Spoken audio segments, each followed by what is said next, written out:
Hello সবাইকে নমস্কার and welcome to sandwich mania. আজকে এসেছি একটা দুর্দান্ত রেসিপি নিয়ে। গরম ভাত জাস্ট জমে যাবে, এই একাই 100। এখানে মাছগুলো দেখে আশা করি বুঝতে পারছো যে এগুলো কী মাছ। ইয়েস, এগুলো হচ্ছে লোটে, আর আজকে নিয়ে এসেছি লোটের ঝুড়ি। তো প্রথমে আমি লোটে মাছটা নিয়ে এসে তার মধ্যে নুন হলুদ মাখিয়ে রেখে দিয়েছিলাম। এবার কড়াই সর্ষের তেল গরম করে তার মধ্যে শুকনো লঙ্কা ফোড়ন দিয়ে দিয়েছি কুচি করা পেঁয়াজ। পেঁয়াজগুলো হালকা বাদামি হয়ে এলেই তার মধ্যে দিয়ে দিয়েছি টমেটো কুচি করে।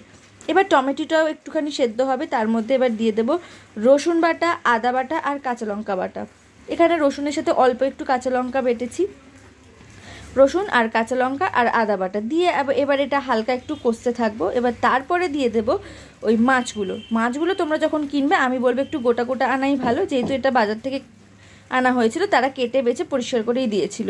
তো মাছগুলো গোটা গোটা আনলে কাঁটাটা বেছে তুলে ফেলে দিতে সুবিধা হবে। এখানে মাছটা এতটাই নরম ছিল যে আমাকে কাঁটা আলাদা করে বাছতে হয়নি। এরপরে দিয়ে দিয়েছি হলুদ গুঁড়ো আর চিনি।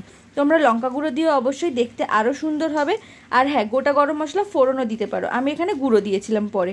তো মাছটা ঢাকা দেওয়ার পরে দেখলাম মাছটা সেদ্ধ হয়ে গেছে, ঢাকা দিয়ে খানিকক্ষণ রেখে দিয়েছিলাম লো টু মিডিয়াম ফ্লেমে। তারপরে এখানে কাটা বাছার চেষ্টা করেছি, কিন্তু কাটা সেরকম ছিল না।